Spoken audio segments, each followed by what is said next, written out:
If you used AI to plan your holiday travel or organize your gift lists, you've seen its convenience. Agentic AI takes that autonomy further, promising to streamline operations and strengthen security. But it also demands new policies and workforce skills.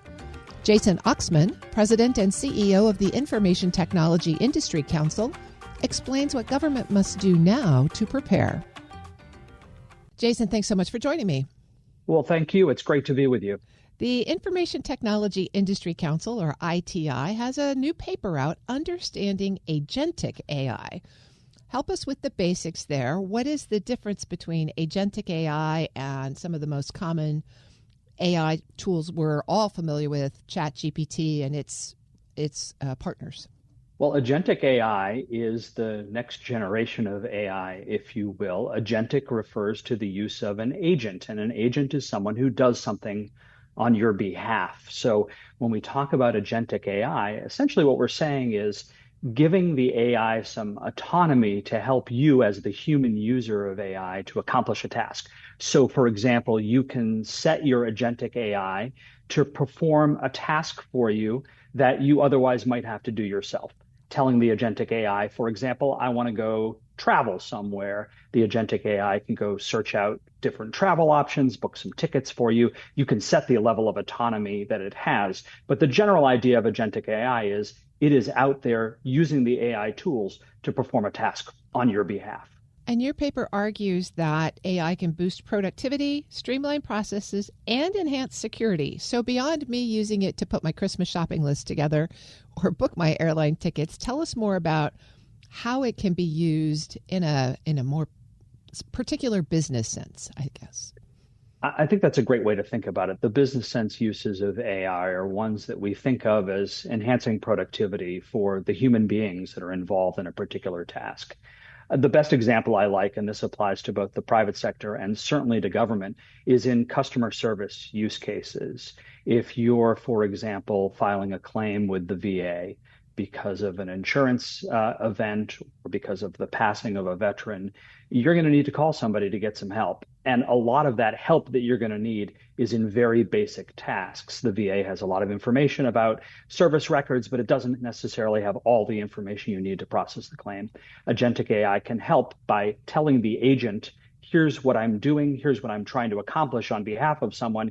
Can you go out and find this information for me? I need to compile together service records, insurance claims. I need to find a death certificate. I need to find the copy of the policy. Can you go out and find all those things for me? A human being would have a lot of work to do that.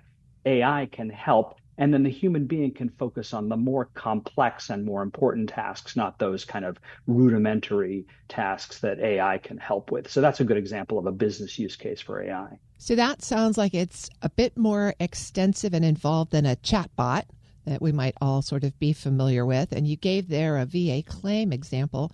Talk us through some more cases where government, maybe the federal government or state governments, should be thinking about agentic AI and what it's going to take to put it out there.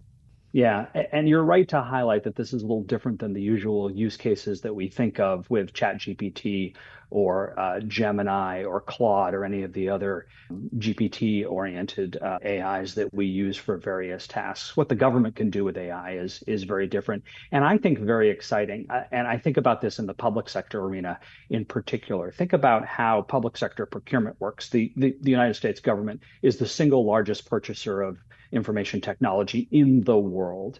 And those technology purchases need to happen across agencies in many cases for different use cases. And those agencies need to talk to one another and coordinate what they're doing so that agencies can buy technology that interacts effectively across agencies. AI can help with that, agentic AI in particular, by looking at procurement cases across different agencies in a way that a human being wouldn't have access to, because human beings work for one agency at a time and can help with those procurement coordination efforts.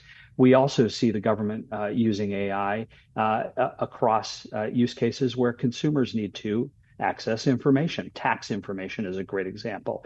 You usually have to call a human being and sometimes wait a very long time to get access to that human being to get information on prior tax filings or your current tax filings or to ask questions. Agentic AI can help with that because you can assign it a task and let it know what you're trying to do. It can also help with very simple things like setting up appointments. If you need to talk to somebody in government, set up an appointment to do it, whether it's a healthcare appointment at the VA hospital, or whether it's an appointment with somebody at the IRS to talk about your tax situation. A human being shouldn't have to spend time with that. They should spend time on actually helping with what the customer needs.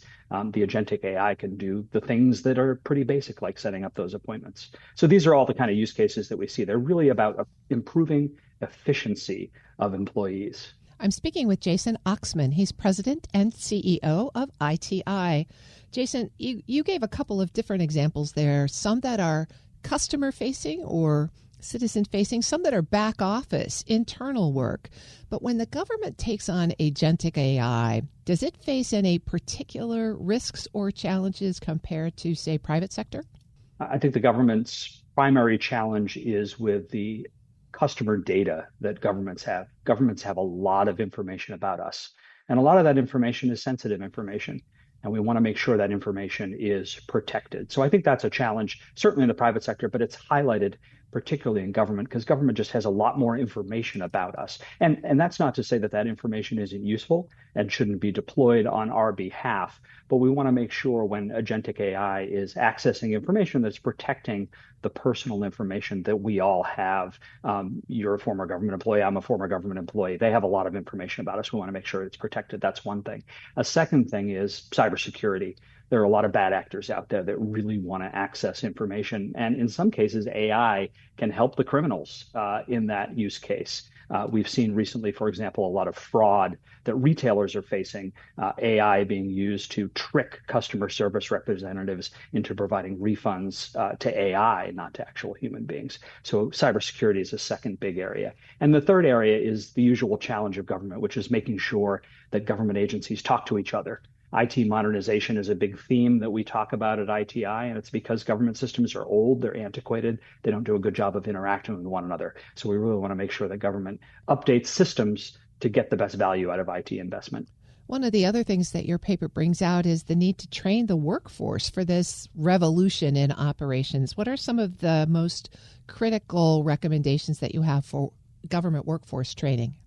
I'm really glad you raised that because there is this tendency to think of AI and agentic AI in particular as posing a threat to people's jobs. I think it actually enhances and increases opportunity from people's jobs. But as you noted, the only way that works is if people are trained in AI.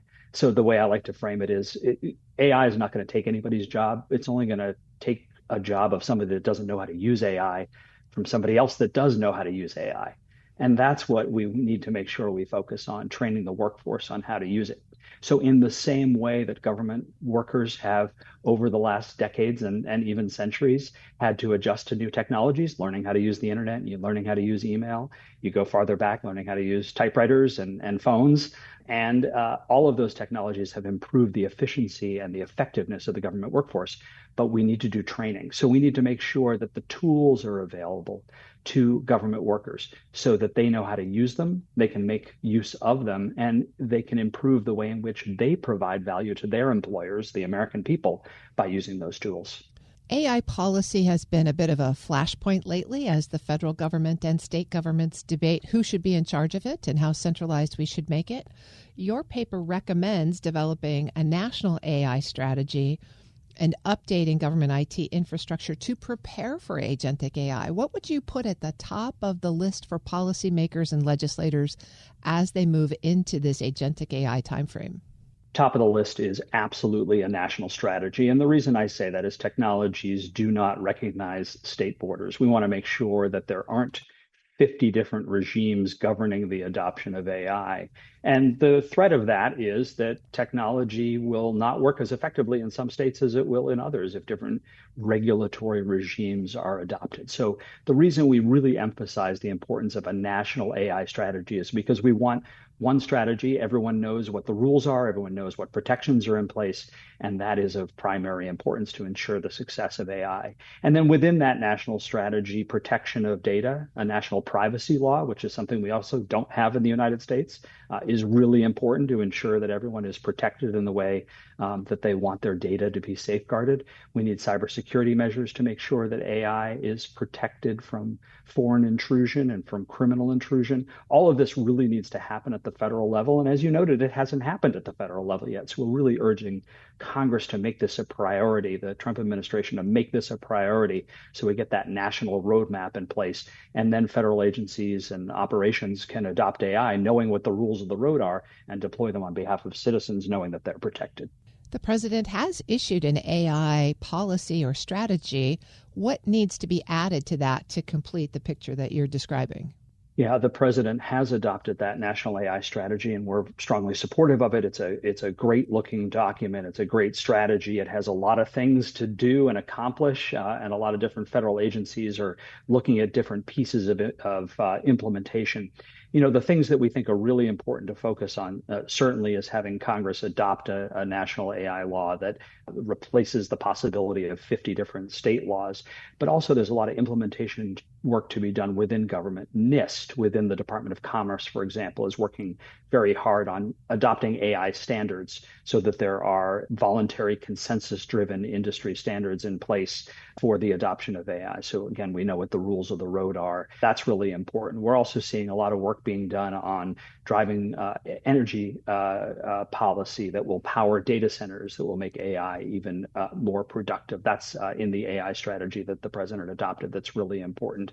And then the other thing that we think is really, really important is to make sure that the U.S. is globally competitive and is making the technology, exporting it to the world. That's a part of the strategy that we think needs to move forward as well.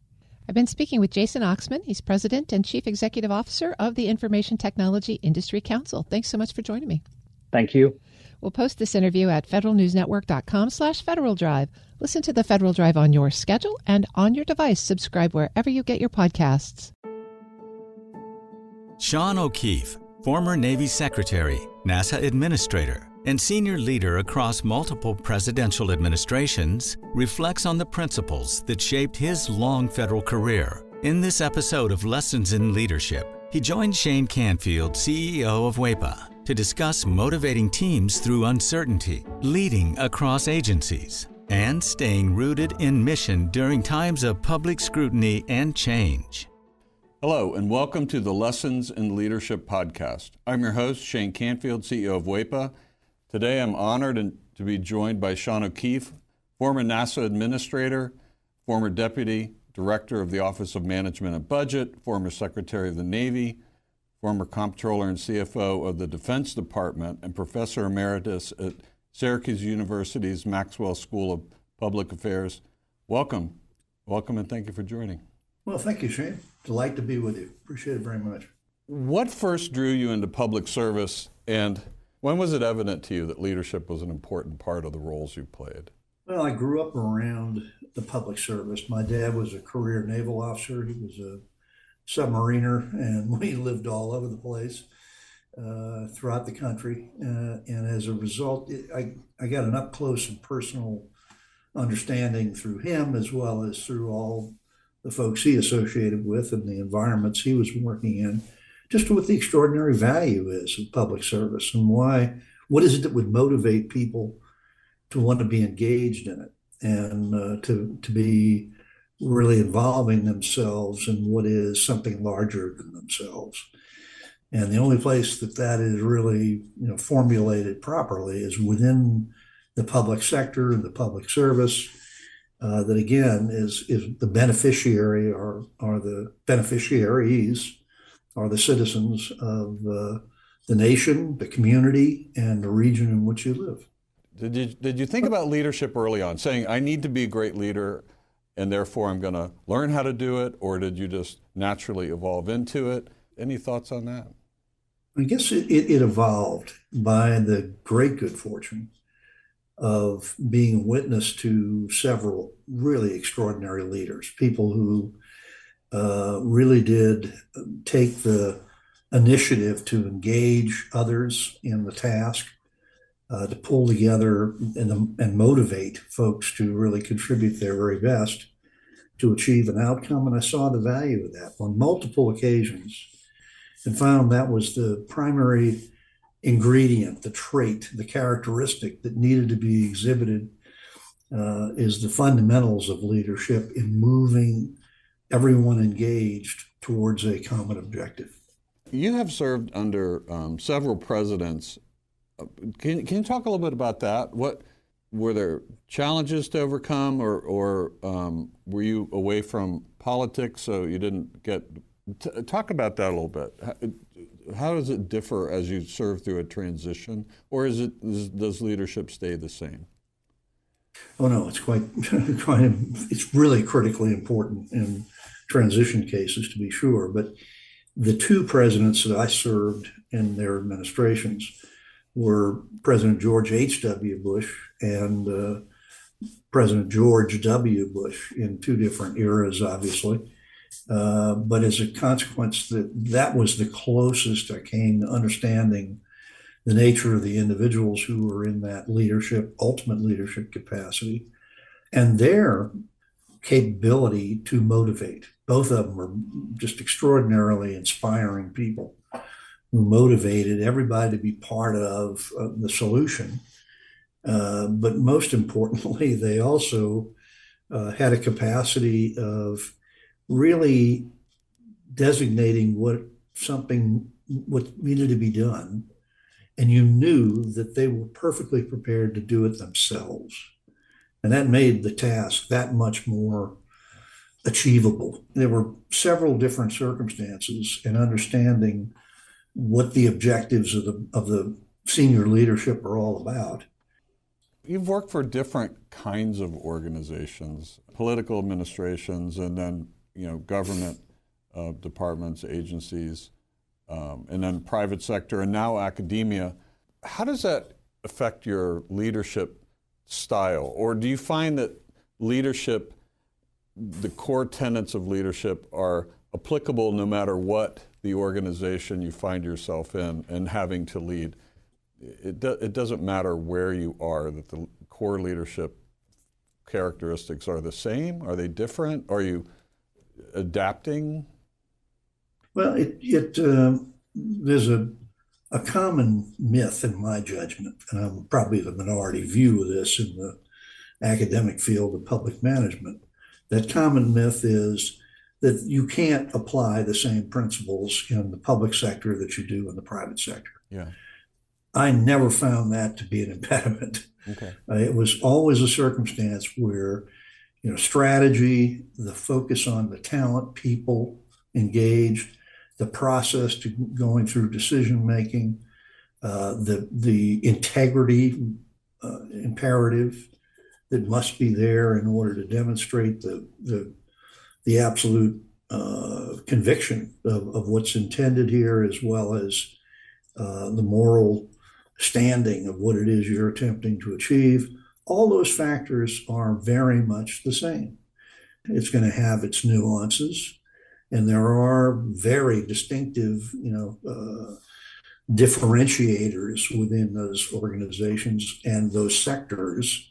But at the same time, those basic principles, those tenets, foundations of what make up organizations and organization theory, in so many ways are fundamentally the same.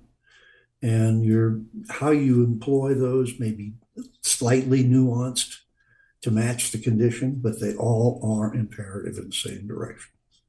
A little bit of a different direction. You were part of the very first cohort of what is now Presidential Management Intern Program, later became the Presidential Management Fellows Program. What did that early experience teach you about leading within government? The Presidential Management Intern Program, as it started, was designed for just that purpose: a focus on public management, a focus on implementation. And its evolution over time has been extraordinary. It mystifies me why that has been the subject now of an executive order that has dismantled it. And it's absolutely unconscionable, given the nature of the hundreds, thousands of people who moved through that program in the course of the last nearly 50 years, that have gone on in some cases to be senior executives within the federal government, and in other cases they've moved on to other kinds of pursuits. But even with that, even for those who have left the service, they walked away with an appreciation of what public service is all about, why it matters. and why this is so critical to get it right. Because by and large, the reason why these functions are delegated to the public sector is because no one else can do it. Usually that's the case. It takes that kind of focus of a public entity in order to achieve an outcome that frankly would not be achieved in other spheres. So as a result of that, it gave me an incredibly in-depth understanding of that process at a very early stage in my career that has lasted the entirety of that professional experience. A closing question: who has influenced your leadership style, and what about their example stays with you? And that question can be cast broadly. So, inside government, outside government, perhaps not government at all. Somebody that you've met, reported to, been mentored by, a broad net. But when you think about broadly, when you think about who has influenced you, who comes to mind? I would have to say that the number one, hands down, greatest influence during the course of my life was my dad. He was an engineer, so everything was a calculated risk. I think I was probably 25 before I realized the answer was not to be found for everything in a slide rule, but that was his bent and his mindset. And he taught me how to think critically. And it really was one of the most extraordinary attributes. And he was an inspiring parent and mentor in so many ways. And all the different things I've done throughout the course of his life, I had the opportunity through much of it to be able to consult with him on a variety of things, and always walked away with a more informed perspective. Dad was an extraordinary public servant in his own right. Well, Sean, thank you very much for sharing your insights and experiences. It has been a pleasure talking. I'm delighted to be with you, Shane. Thank you so much for doing this. And this is Shane Canfield, CEO of WEPA, reminding you to empower your team and embrace challenges. Until the next time on Lessons in Leadership. Find the full podcast and future episodes of Lessons in Leadership on the Federal News Network app and anywhere you enjoy your podcasts.